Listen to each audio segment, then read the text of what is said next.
Hello good morning student, आप सभी को सत श्री अकाल, राम राम। आप सभी को मैं अंतिम नगरिया आपके अपने यूट्यूब चैनल के अंदर बहुत बहुत स्वागत करता हूँ। आज अपन पढ़ने वाला है chapter number 4 carbon and its compound के पार्ट नंबर 3 के बारे में। प्रीवियस वीडियो के अंदर अपने स्टडी कर ली थी कि कार्बन के अंदर किस प्रकार से सहसंयोजी बंध इट मींस कोवैलेंट बॉन्ड होते हैं, तो उसके बारे में हम स्टडी अच्छे से कर ली थी।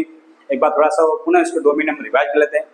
देखो, यदि किसी दो एटम के बीच में अगर एक एक इलेक्ट्रॉन की क्या हो रही है, साझेदारी हो रही है, पार्टनरशिप हो रही है, तो उससे बनने वाला जो बॉन्ड होगा वो होगा सिंगल बॉन्ड। क्लियर?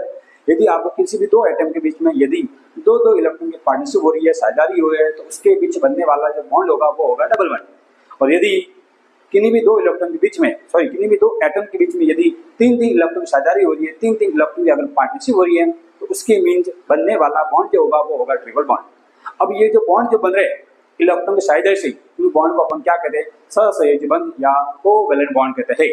और सहसंयोजी बॉन्ड के द्वारा जो परमाणु आपस में मिलते हैं और एक यौगिक बनाते हैं, उनको अपन कहेंगे सहसंयोजी यौगिक या कहेंगे कोवैलेंट कंपाउंड कहेंगे। ओके, तो इतना आपने समझ कर लिया। आज के चैप्टर के बारे में हम पढ़ने वाले हैं। आज अपना जो टॉपिक होगा वो है एलोट्रोपस ऑफ कार्बन, कार्बन के अपरूप। देखो, कार्बन आपने देखा है प्रकृति के अंदर कार्बन मतलब कोयला होता है जो पेड़ पौधों को जलाने से बनता है। जब पेड़ पौधे को जलाते हैं तो उससे जो बनता है कोयला, है ना, उसके अंदर मेन सोर्स क्या है? कोयला ही है। मेन सोर्स के अंदर क्या? कार्बन ही है। अब सबसे पहले हमको देखने का कार्बन के कौन कौन से सोर्स होते हैं, कार्बन के कौन कौन से अपरूप होते हैं। तो इसके लिए अगर हम बात करें तो ऐसे पदार्थ या ऐसे सब्सटेंस जिनको बंद करने से, जिनको जलाने से अगर उसमें काला धुआं बनता है, काली राख बनती है, तो उन सभी के अंदर क्या वर्जन होता है? कार्बन वर्जन होता है। ठीक है ना? तो उसी के बारे में हम पढ़ने वाले हैं आज। कार्बन के कौन कौन से एलोट्रोपस है जिसका केमिकल प्रॉपर्टी होगी वो तो कार्बन से ही बनी होगी। मतलब जितने भी आपके एलोट्रोप बनेंगे, जितने ही आपके कार्बन के रूप होंगे, वो सारे के सारे रूप कार्बन से ही बने होंगे। लेकिन इनकी जो फिजिकल प्रॉपर्टी होती है, इनकी जो ज्योमेट्री होती है, इनके जो आकार होते हैं, इनकी जो ज्यामिति होती है, वो सबके क्या होगी? डिपेंड होगी। मतलब उसकी आणविक संरचना या रासायनिक गुण तो समान होंगे, लेकिन इनके भौतिक गुण, ज्यामिति, बनावट इनकी भिन्न भिन्न होंगी। तो उसको हम क्या बोलेंगे? एलोट्रोपस बोलेंगे, अपरूप बोलेंगे। ओके, तो चलिए हम स्टार्ट करते हैं। कार्बन के एलोट्रोपस अपरूप की अगर बात की जाए तो इनके जो एलोट्रोपस होते हैं वो होते दो टाइप के होते हैं। पहला है इसका क्रिस्टलीय अपरूप। क्रिस्टलीय अपरूप, इसको हम इंग्लिश में बोलते हैं क्रिस्टलाइन अपरूप एलोट्रोपस।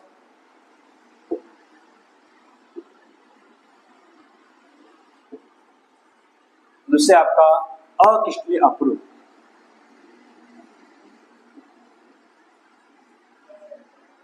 अक्रिस्टलीय अपरूप मीन्स नॉन क्रिस्टलाइन।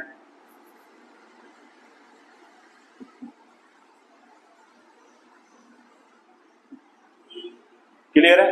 अब अगर बात की जाए क्रिस्टलाइन की, देखो क्रिस्टलीय क्या होता है, आपने अगर देखा होगा अपने घर में जो शुगर के पार्टिकल है, जो शुगर के दाने हैं या नमक के जो दाना होते हैं, उनका जिसका जो शेप होता है, उनकी जो सबकी बनावट होती है, वो एकदम सबकी क्या होती है? फिक्स होती है। मतलब उनका जो भी शेप होगा वो एकदम सारे दानों का या सारे पार्टिकल या सारे कणों का उसका जो साइज होता है, उसकी जो बनावट होती है, उसकी ज्यामिति जो होती है वो एकदम फिक्स होती है। कभी किसी की ऐसा नहीं को टेढ़ा आ जाए, को मेढ़ा आ जाए, को लूला आ जाए, को लगड़ा आ जाए, ऐसा कभी किसी में नहीं होता। सारे दानों की बनावट क्या होती है? एकदम सिर्फ फिक्स होती है। मतलब हम किसलिए आपको उनको कहेंगे जिनका बनावट, जिनकी ज्यामिति, जिनका आकार, जिनके भौतिक गुण सभी में क्या हो? समान हो, उनको अपन क्या बोलेंगे? क्रिस्टलीय अपरूप, है ना? जिसका शेप, साइज, आयतन, वॉल्यूम क्या हो? फिक्स हो। लेकिन इसमें क्यों फिक्स नहीं होता है? तो यहाँ पर लिखेंगे वे पदार्थ या वे अपरूप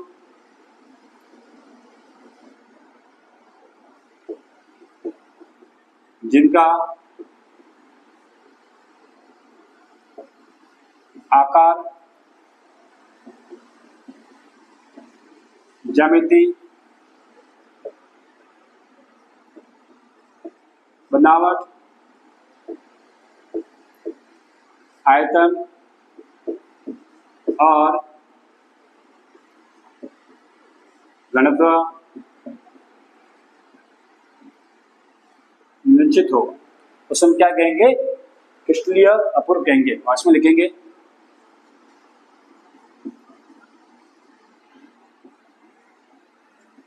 वे अपरूप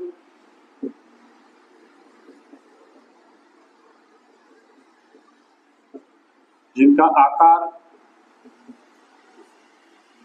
ज्यामिति, बनावट, मतलब संरचना बोल सकते हैं बनावट को,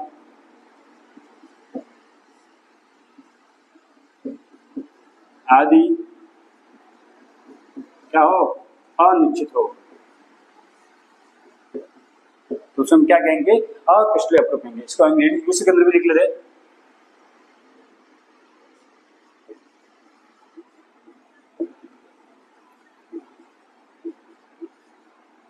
those allotropous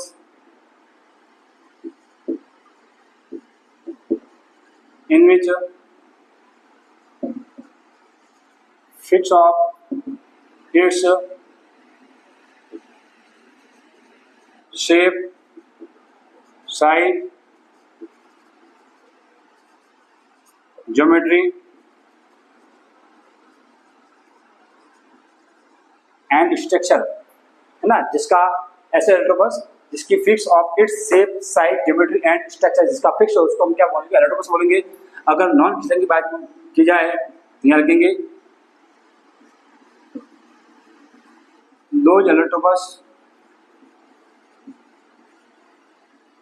in which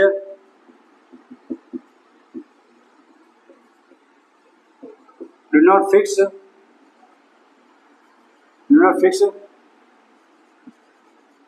have shape, size,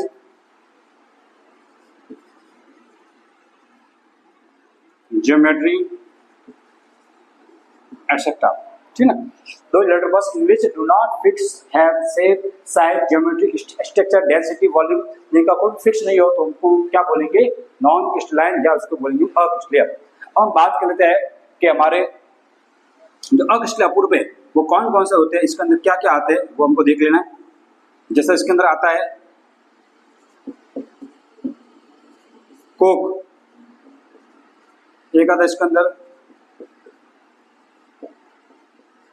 कोल तार,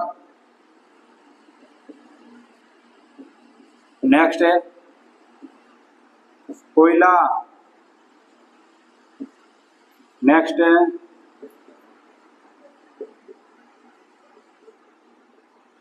पेट्रोलियम, नेक्स्ट है मोम, एक्सेट्रा। अब देखो मैंने यहाँ पर इतने सारे ये आपके अक्रिस्टलीय अप्रूव मतलब आपके नॉन क्रिस्टलाइन जो एलोट्रोपस है उनके मैंने यहाँ पर मीनिंग बताया, जैसे कि कोक है, कोलतार है, कोल है, पेट्रोलियम है, वैक्स, इन सबका कोई भी आकार, इनका सबका कोई भी shape, size, volume, density, structure, geometry कोई भी इनका फिक्स नहीं होता है, इसलिए इनको अपन क्या बोलेंगे, अक्रिस्टलीय अप्रूव, या इनको बोलेंगे नॉन क्रिस्टलाइन एलोट्रोपस। क्लियर। अब बात कर लेते हैं अपन क्रिस्टलाइन के, तो इसके अंदर आपके तीन आते हैं, कितना आते, तीन आते हैं। एक तो है अपना हीरा भैया जिसको अपन शान से कहते हैं डायमंड, डायमंड। दूसरा है ग्रेफाइट, इसको भी अपन शान से कहते हैं ग्रेफाइट। और तीसरा है फुला भैया, फुलरीन,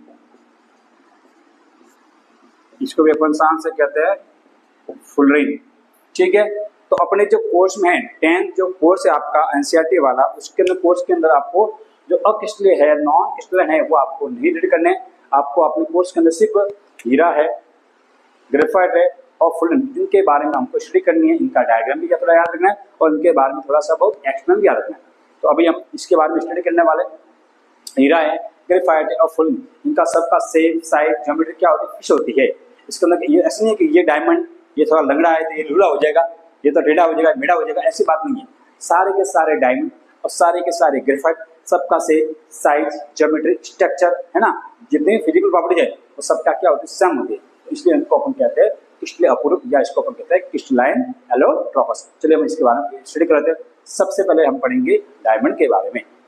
नेक्स्ट देखिए, अब हम बात करते हैं अपन डायमंड के बारे में। देखो डायमंड एक्चुअल में होता क्या है। डायमंड का अगर बोला जाए कि डायमंड जो होता है वो कार्बन का सबसे प्योर फॉर्म है, सबसे शुद्ध रूप है। देखो मैंने यहाँ पर आपको बहुत सारे कार्बन के एलोट्रोप पढ़ाए, बहुत सारे में कार्बन के रूप पढ़ाए, लेकिन इनमें से सबसे अगर प्योर फॉर्म बोला जाए जिसका सबसे पारदर्शी होता है मतलब इसको देखकर लगता नहीं ये कार्बन से बना होगा, क्योंकि आपको पता कार्बन कैसा होता है, देखने में ब्लैक होता है ना, ब्लैक होता है, लेकिन ये एकदम ट्रांसपेरेंट होता है, ये एकदम होता है पारदर्शी, मतलब इसको देखकर पता नहीं लगेगा ये कार्बन से बना हो सकता है। तो अगर आपको बोले कि कार्बन का सबसे प्योर रूप, सबसे शुद्ध रूप वो कौन है, तो वो है आपका diamond. This is the purest form of carbon. यह पारदर्शी होता है, ट्रांसपेरेंट होता है, जिसके हम आर पार देख सकते हैं। इसका घनत्व और इसका गलनांक क्या होता है, उच्च होता है। इसकी जो डेंसिटी होती है और इसका मेल्टिंग पॉइंट वो बहुत ही हाई होता है, क्योंकि ये बहुत ही ज्यादा दृढ़ रूप से एक दूसरे कार्बन से क्या होता है, अटैच होता है, एक दूसरे कार्बन से बंधा होता है। अगर इसकी स्ट्रक्चर की बात की जाए तो देखो स्ट्रक्चर, इसको ध्यान रखना है, इसकी स्ट्रक्चर कहते हैं दृढ़ त्रिआयामी चतुष्फलकीय।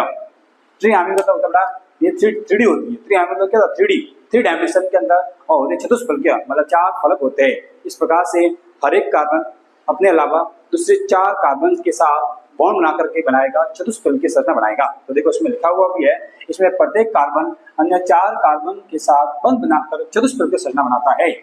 तो इसकी स्ट्रक्चर कैसे होती है, 3 डायमेंशनल और टेट्रागोनल, ठीक है ना। टेट्रागोनल होते हैं मतलब 4 गोनल है, 4 इसका फनल है, और 3 डायमेंशन मतलब 3D शेप में होता है, ठीक है, ये 3D शेप में। नेक्स्ट है in which every carbon is attach with other 4 carbon. इसके अंदर जो प्रत्येक कार्बन जो होता है वो अन्य 4 कार्बन के साथ अटैच होता है एंड मेक टेट्रागोनल स्ट्रक्चर, और बनाएगा टेट्रागोनल या चतुष्फलकीय संरचना बनाएगा। इसका यूज कहाँ होता है, इसका यूज आभूषणों के अंदर, ज्वेलरी के अंदर होता है, और इसका यूज है यूज इन कटिंग ग्लास, कांचों को काटने में इसका यूज मिलता है। इसका डायग्राम आप देख लो, या आपके सामने इस प्रकार से इस डायग्राम के अंदर आप देख पा रहे हो कि इसमें प्रत्येक जो कार्बन होता है वो अन्य 4 कार्बन के साथ बॉन्ड बना रहा है। इस प्रकार से ये 3D शेप के अंदर इसकी संरचना बनती है, टेट्रागोनल चतुष्फलकीय। ओके, अब देखिए अपन ग्रेफाइट की बात करते हैं। ग्रेफाइट के अंदर क्या होता है, ग्रेफाइट का अगर कलर की बात की जाए, ग्रेफाइट आप सब लोगों ने इसका यूज किया हुआ है। जो आप पेंसिल घर पे चित्र बनाने के लिए, ड्राइंग बनाने के लिए, लिखने के लिए जिस पेंसिल का यूज कर रहे हो, उसकी पेंसिल की जो नॉक है, इसकी पेंसिल की जो टॉप है, और टॉप किसकी बनी होती है, ग्रेफाइट की बनी होती है। और आपने ये भी देखा होगा जैसे कि वो बैटरी आती है 5 रुपए वाली या 10 रुपए वाली बैटरी आती है ना, जब उसको खोला होगा तो उसके बीच में एक कार्बन की रॉड निकलती है पतली सी, जिसके ऊपर कैप लगी होती है। वो कैप पॉजिटिव चार्ज वाली होती है, और उसके अंदर जो कार्बन की जो रॉड है वो किसकी बनी होती है, ग्रेफाइट की बनी होती है। ओके, तो ग्रेफाइट के अंदर इसका मतलब सर आप बोल सकते हो ग्रेफाइट अगर उसमें डाली जाती है तो ग्रेफाइट का यूज इलेक्ट्रिसिटी में हो रहा है, बिल्कुल हो रहा है। कैसे होता है मैं आपको बताता हूँ। देखो इसका कलर तो दूसरा स्लेटी हो गया, ब्लैक डार्क ग्रे कलर हो गया। ये एक परतदार संरचना है, और इनके ये एक परतदार संरचना है, इनके प्रत्येक परतों के मध्य क्या पाया जाता है, अवकाश, बोलो स्पेस। इसलिए एक परत दूसरी परत पर आसानी से फिसल सकती है। अतः इनकी सतह कैसे होती है, अतः इनकी सतह चिकनी होती है। It is layering structure and hollow space present between every 2 layer. इसके अंदर इसकी वो भी 2 लेयर के बीच में हमेशा एक खाली स्थान पाया जाता है, मतलब 2 लेयर के बीच में हमेशा क्या मिलेगा, गैप मिलेगा। Okay, Therefore any layer is slip on another layer। इस कारण से बेटा क्या होगा, गैप होते हैं ना, तो गैप के होने से कारण एक लेयर दूसरे लेयर पर आसानी से स्लिप कर सकती है, और स्लिप करने का इसकी सरफेस कैसी होती है, स्मूथ होती है, चिकनी होती है। ठीक है, अगर इसके स्ट्रक्चर की बात की जाए तो इसका स्ट्रक्चर होता है, बनावट इसकी होती है षटफलकीय। कैसे होती है, हेक्सागोनल होती है। अब हेक्सागोनल कैसे बनी है वो आप देख लीजिए, क्योंकि इसके अंदर प्रत्येक कार्बन जो होता है वो अन्य 3 कार्बन के साथ में, जबकि डायमंड के अंदर हमने पढ़ा था कि प्रत्येक कार्बन अन्य 4 कार्बन के साथ में बॉन्ड बनाता है, वहां पर एक भी इलेक्ट्रॉन फ्री रहता नहीं है, क्योंकि आपको पता है कार्बन की वैलेंसी कितनी होती है, 4 होती है, और कार्बन की वैलेंसी 4 होती है। तो डायमंड के अंदर चारों के चारों प्रत्येक कार्बन 4 अन्य कार्बन के साथ बॉन्ड बनाता है, इसमें एक भी इलेक्ट्रॉन फ्री रहता नहीं है। लेकिन यहाँ पर क्या है, इसमें प्रत्येक कार्बन अपने अलावा 3 कार्बन के साथ ही बॉन्ड बनाता है, मतलब एक चौथा जो कार्बन रहेगा वो क्या रहेगा, फ्री रहेगा। चौथा जो इलेक्ट्रॉन रहेगा वो रहेगा फ्री, और इलेक्ट्रॉन फ्री होने के कारण ही वो इलेक्ट्रॉन क्या करेगा, मूविंग करेगा, और इलेक्ट्रॉन जिस डायरेक्शन में मूव करता है उसके जस्ट अपोजिट डायरेक्शन में क्या मूव करता है, आपका करंट। इसलिए ये हम कह सकते हैं कि ग्रेफाइट जो होता है वो कंडक्टर होता है इलेक्ट्रिसिटी के अपोजिट। तो देखिए यहाँ पर इसमें प्रत्येक कार्बन अन्य 3 कार्बन के साथ बंध बनाकर षटफलकीय संरचना बनाता है, परंतु चौथा इलेक्ट्रॉन, चौथा कार्बन मुक्त रहता है, और मुक्त होने के कारण ही ये विद्युत का कैसा है, सुचालक है, conductor of electricity. In which every carbon is attach with other 3 carbon atom. इसमें प्रत्येक कार्बन जो होता है वो अपने अलावा 3 कार्बन एटम से बॉन्ड बनाता है and make a hexagonal structure. But fourth electron is always free. लेकिन इसमें जो फोर्थ इलेक्ट्रॉन होता है वो हमेशा कैसा रहता है? फ्री रहता है. So graphite is good conductor of electricity. इसलिए बड़ा ग्रेफाइट को हम कह सकते हैं ये इलेक्ट्रिसिटी का गुड कंडक्टर होता है. अगर इसके यूज की बात की जाए, इसका यूज क्या होता है? मेकिंग पेंसिल, पेंसिल को बनाने में मैंने बोली दी आपको. Carbon rod use in fuel, आपने देखी होगी बहुत सारे चैम्बर जो होते हैं उसमें फ्यूल के फॉर्म में कार्बन रॉड डालते हैं. एक रॉड जो बैटरी के प्लस टर्मिनल से जुड़ती है उसको हम बोलते हैं एनोड, और एक रॉड जो होती है वो बैटरी के माइनस टर्मिनल से जुड़ती है उसको हम बोलते हैं कैथोड. तो वहां पर वो कौन सी होती है? वो कार्बन की होती है, वो आपकी ग्रेफाइट की होती है. Next, use as a lubricant in heavy machine. Lubricant का मतलब होता है बड़ा, जैसे कि आपने देखा होगा कि गन्ने के मशीन वगैरह होते हैं, बाइसाइकिल वगैरह होते हैं, तो उसमें हम जंग न लगे, वो अच्छे से सुचारू रूप से काम चले, इसलिए उनके अंदर हम ग्रीस ऑयल डालते हैं.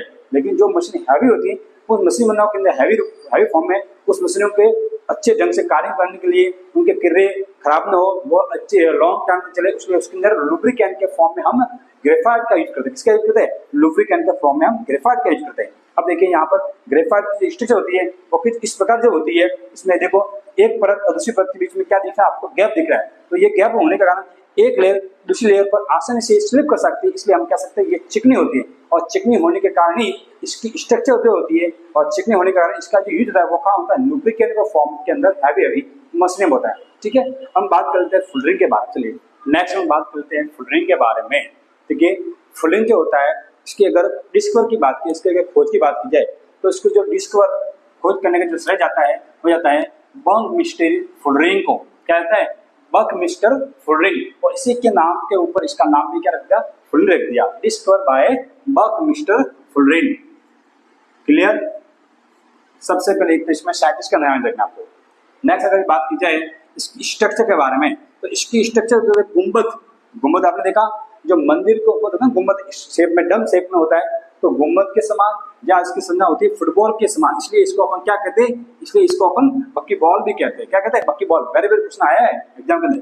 स्ट्रक्चर की बात की जाए तो देखो as a like to dome shape, मंदिर के डम के शेप में, और like to football, so it is called buckyball. इसलिए इसको हम क्या कहते हैं? मिट्टी को बक्की बॉल कहते हैं.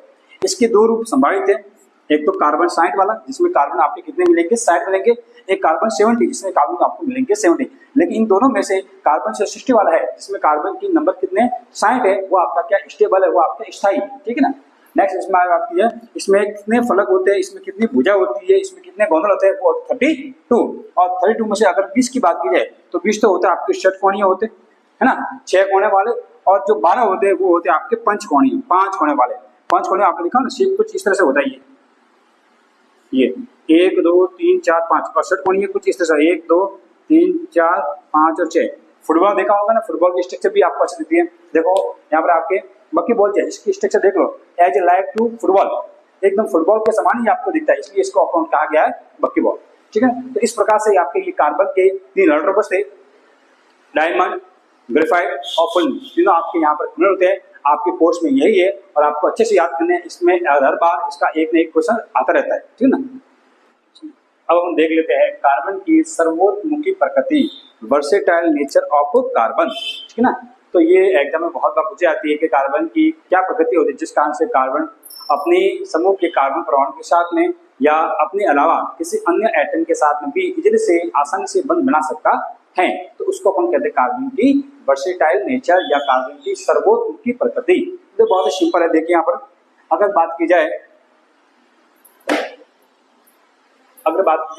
कार्बन की, तो कार्बन परमाणु में अन्य कार्बन परमाणु के साथ बंध बनाकर लंबी श्रृंखला का निर्माण करता है. क्या बनेगा? कार्बन के साथ में C बॉन्ड C, इस प्रकार से कार्बन एक बहुत लंबी श्रृंखला बना सकता है. इस गुण को अपन क्या कहते हैं? इस गुण को संकलन कहते हैं, है ना. Carbon atom is attached with other carbon atoms and make long carbon chain. This property is called catenation. इस प्रकार से क्या है? कार्बन बहुत लंबे समय, जैसे अगर मैं आपको एग्जाम्पल बताऊं, जैसे देखो ये CH3 CH2 CH2 CH2 CH2 CH2 CH2 और CH3, इस प्रकार से ये बहुत बड़ी व्यवस्था है. जैसे और बोलो C17 H35 C8 H12, इस प्रकार से कार्बन अपने समूह के कार्बन के साथ में बॉन्ड बनाता है और एक बहुत लंबी श्रृंखला बना सकता है। इस प्रकार से इस गुण को या इस प्रॉपर्टी को अपन क्या कहते हैं, संकलन कहते हैं, कैटेनेशन कहते हैं। अब ये एक्चुअली ये चीज बनी तो कैसे बनी है, वो जस्ट हम इसके बाद जो चैप्टर है उसके बारे में पढ़ने वाले हैं, ठीक है। नेक्स्ट देखिए, कार्बन परमाणु की संयोजकता 4 होती है। कितनी होती है? इसकी वैलेंसी होती है 4, और 4 होने के कारण ही वह अन्य परमाणु जैसे कि ऑक्सीजन हुआ, सल्फर हुआ, नाइट्रोजन हुआ या क्लोरीन, इनके साथ में बंध बना सकता है। कार्बन एटम वैलेंसी इज 4, इसकी वैलेंसी कितनी होती है? 4 होती है। So easily bond with other atom like to oxygen, like to sulphur, like to nitrogen and like to chlorine. इस प्रकार से इजीली से इनके साथ भी बॉन्ड बना सकता है। अगर इनके एग्जाम्पल की बात की जाए तो देखिए इनके एग्जाम्पल जो होता है, जैसे कि इसने बनाया ऑक्सीजन के साथ में, तो ये बन जाएगा CO2, इसको अपन carbon dioxide, CO carbon monoxide oxide, और देख लो जैसे कि इसने बनाया Cl के साथ में, तो CCl4 कार्बन टेट्रा क्लोराइड, क्या बनेगा? Carbon tetra chloride. इस प्रकार से बहुत सारे ऐसे बॉन्ड जो होते हैं जो कार्बन अपने अलावा किसी अदर एटम के साथ में भी बना सकता है। तो ये दो नेचर है कार्बन की, ये बहुत ही प्रमुख नेचर है, ये बहुत ही मेन नेचर है जो हर साल आपके एग्जाम में पूछी गई है, ठीक है ना। तो आज के लिए इतना ही। Bye bye, take care. आगे अगला जो टॉपिक होगा हम अगले वीडियो के अंदर देखते हैं। मिलते हैं आपसे।